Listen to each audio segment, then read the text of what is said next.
जय हिंद दोस्तों। आज हम एक बड़ा ही इंपॉर्टेंट टॉपिक डिस्कस करने वाले हैं। टॉपिक का नाम है हमारा elastic potential energy in A stretch wire.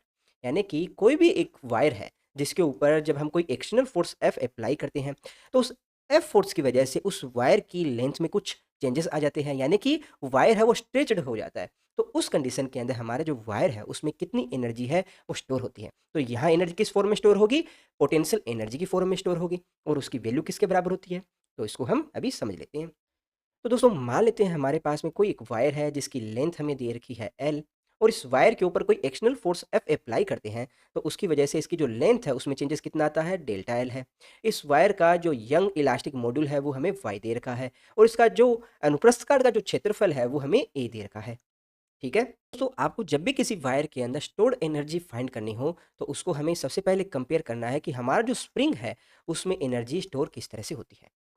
तो हमने अपनी प्रीवियस क्लास के अंदर पढ़ा है कि कोई भी एक स्प्रिंग है उसके ऊपर जब हम कोई एक्सटर्नल फोर्स लगाते हैं, अगर हमारा जो फोर्स है उसकी डायरेक्शन इस डायरेक्शन में होगी तो उस कंडीशन में क्या होगा? इस स्प्रिंग की लंबाई में वृद्धि होगी, और उसकी वजह से इस सिस्टम में एक एनर्जी स्टोर होगी, और एनर्जी किस फॉर्म में स्टोर होगी? पोटेंशियल एनर्जी की फॉर्म में स्टोर होगी। और उसकी वैल्यू किसके बराबर होगी? हाफ के एक्स स्क्वायर, जहाँ एक्स हमें क्या बताता है? जो लेंथ है उसमें चेंजेस कितना आ रहा है।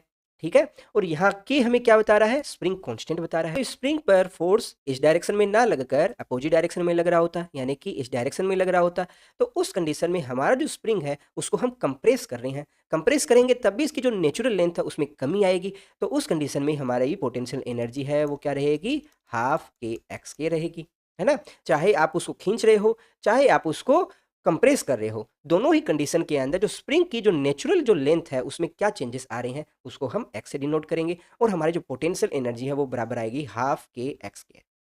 ठीक है। और हम जानते हैं कि हमारा जो स्प्रिंग कांस्टेंट है उसकी वैल्यू किसके बराबर होती है? वाई ए बाई एल के बराबर होती है। ये भी हमने प्रीवियस क्लास के अंदर पढ़ा है। तो क्या हम दोनों को अगर कंपेयर करें तो इस वायर के लिए हम निकाल सकते हैं पोटेंशियल एनर्जी क्या होगी? बिल्कुल निकाल सकते हैं। तो दोस्तों सबसे पहले तो मुझे ये बताइए हमारा जो यंग्स इलास्टिक मॉड्यूल है वो किसके बराबर होता है? तो ये बराबर होता है अपना sigma T by E T के बराबर, यानी कि प्रतिबल बटे विकृति के, यानी कि स्ट्रेस बाई स्ट्रेन के बराबर होता है। जहाँ हमने पढ़ा है हमारा जो सिग्मा टी है उसकी वैल्यू किसके बराबर होती है? अप्लाइड फोर्स, और जो अनुप्रस्थ काट का क्षेत्रफल यानी कि ए के बराबर होती है। इसके अलावा जो हमारा जो स्ट्रेन है उसकी वैल्यू किसके बराबर होगी? विकृति बराबर होती है हमारा डेल्टा एल बाई एल। और डेल्टा एल क्या है? यहाँ हम जो एक्सटर्नल फोर्स अप्लाई कर रहे हैं उस एक्सटर्नल फोर्स की वजह से जो लेंथ में चेंजेस आ रहा है वही तो विकृति को शो करेगा, है ना। तो मान लेते हैं लेंथ में चेंज कितना आ रहा है? एक्स आ रहा है, तो ये वैल्यू आ गई अपनी एक्स बाई एल आ गया। तो यहाँ से एक्स की वैल्यू कितनी बताएंगे आप? X equals to E T, और जो टोटल लेंथ एल के बराबर आ गया।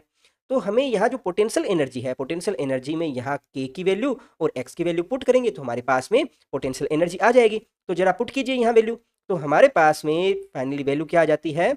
Potential energy equals to half. अब के की वैल्यू रखेंगे तो वाई ए बाई एल, और एक्स की वैल्यू रखेंगे तो ई टी, और साथ में एल, और इनका स्केयर के बराबर। अब वाई है, वाई किसके बराबर है? यंग का जो इलास्टिक मॉड्यूल है ये बराबर किसके है? Sigma T by E T के बराबर।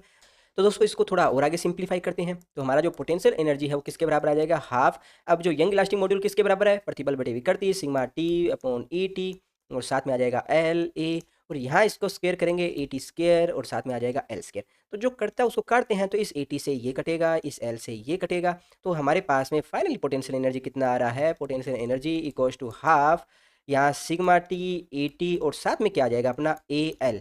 और ए एल क्या रिप्रेजेंट कर रहा है? हमारे पास में ये रोड है, और इस रोड का जो ये जो अनुप्रस्थ काट का जो क्षेत्रफल है, ये वाला जो एरिया है वो हमें दे रखा है ए, और इसकी जो लेंथ है वो हमें दे रखी है एल।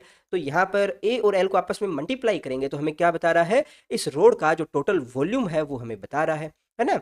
तो इसको हम वी से रिप्रेजेंट कर देते हैं, तो फाइनली जो पोटेंशियल एनर्जी है वो हमारे पास में क्या आ जाएगी? Half sigma T A T, और इसका जो वॉल्यूम वी के बराबर।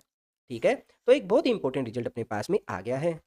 तो हमेशा याद रखिएगा कि हमारा कोई भी एक वायर है उसको जब हम खींचेंगे तो वहाँ तनाव की वजह से जो एनर्जी स्टोर हो रही है वो किसके बराबर हो जाएगी? हाफ इंटू प्रतिबल इंटू विकृति, और साथ में क्या आएगा? उस जो वायर है वायर का वॉल्यूम कितना है, यानी कि आयतन कितना है। ठीक है। अगर इसी को आपको ऊर्जा घनत्व के फॉर्म में पूछा हो, ऊर्जा घनत्व के फॉर्म में पूछा हो, तो उस कंडीशन में क्या पूछ रहा है? इसको हम न्यू से रिप्रेजेंट करते हैं, और ये किसके बराबर होता है? पर यूनिट वॉल्यूम के अंदर जो हमारी एनर्जी स्टोर होती है उसको हम क्या बोलते हैं? एनर्जी डेंसिटी बोलते हैं। और ये किसके बराबर हो जाएगी? हाफ सिग्मा टी ईटी के बराबर। ये क्या शो कर रही है, हमारा जो एनर्जी डेंसिटी है उसको शो कर रही है, यानी कि पर यूनिट वॉल्यूम के अंदर कितनी एनर्जी स्टोर है। तो ये किसके बराबर है, हाफ इंटू जो स्ट्रेस इंटू स्ट्रेन के बराबर, यानी प्रतिबल इंटू विकृति के बराबर। तो दोस्तों आज के इस वीडियो में आपको किसी भी तरह का कोई भी डाउट हो तो आप कमेंट बॉक्स में पूछ सकते हो। कभी कोई और वीडियो बनाकर हम इसको डिस्कस कर लेंगे। वीडियो में लास्ट तक बने रहने के लिए आप सबका धन्यवाद। Thank you.